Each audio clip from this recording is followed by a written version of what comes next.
Berdirinya saya di sini itu untuk berpresentasi, bukan untuk berekspektasi. Karena ekspektasi yang terlalu tinggi akan membuat sakit hati. Assalamualaikum warahmatullahi wabarakatuh. Wassalamualaikum warahmatullahi wabarakatuh. Hai teman-teman, perkenalkan nama saya Davian Reski Danistia dari SDN 3 Payaman Nganjuk. Saya di sini akan mempresentasikan dengan tema kepemimpinan. Namun saya di sini bukan hanya untuk berpresentasi, namun juga akan berbagi ilmu kepada teman-teman semuanya. Apa itu kepemimpinan?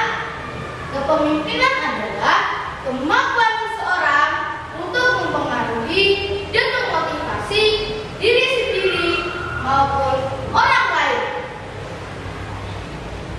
Selanjutnya ada hakikat kepemimpinan. Apa itu hakikat kepemimpinan? Hakikat kepemimpinan adalah kemampuan seseorang untuk mempengaruhi dan mengarahkan orang lain ke jalan yang sama untuk mencapai tujuan bersama. Selanjutnya ada tugas pemimpin. Selain memimpin, pemimpin juga harus bisa menjadi contoh kepada teman-temannya, keluarga, dan masyarakat. Selanjutnya, di kepemimpinan juga ada fungsi kepemimpinan. Yang pertama, ada perencanaan. Yang kedua, ada pengawasan. Yang ketiga, ada pengambilan keputusan. Yang keempat, ada motivasi. Yang kelima, ada kerjasama. Yang keenam, ada tanggung jawab.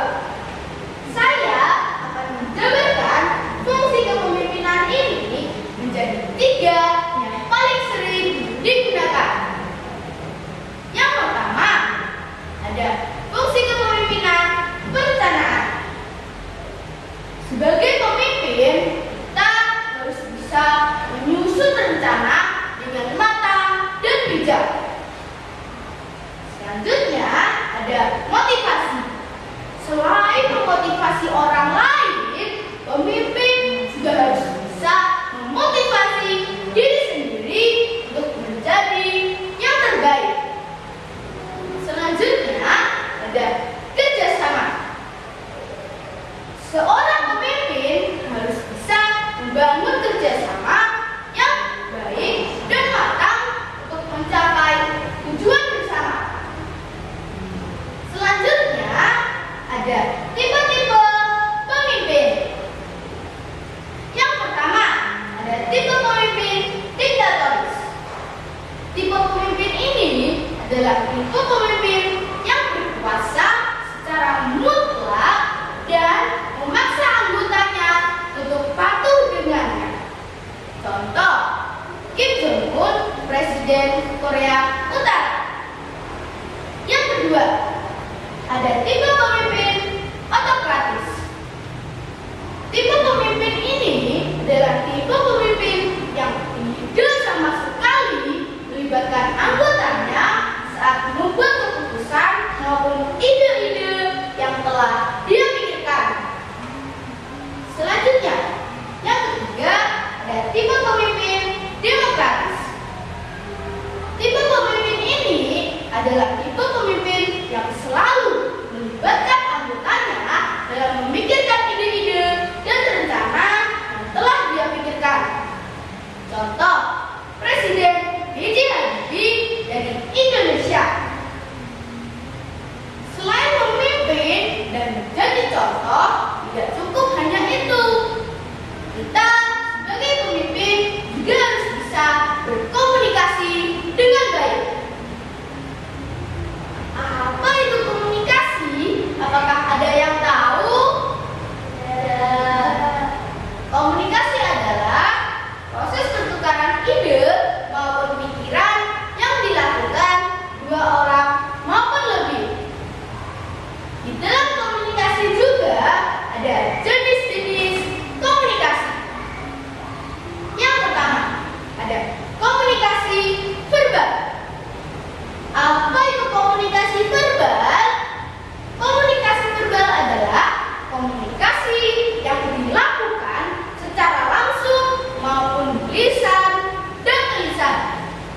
Contoh, kita sedang berbicara kepada teman-teman kita.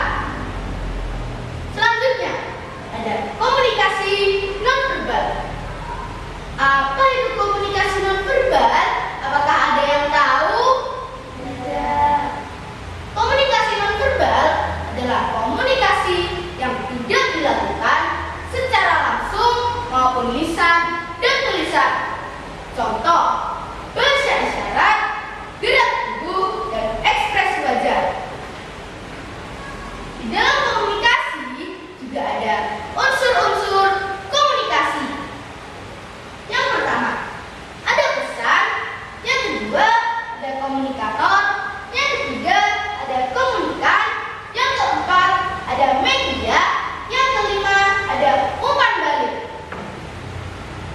Selanjutnya, ada beberapa hal yang mendukung komunikasi.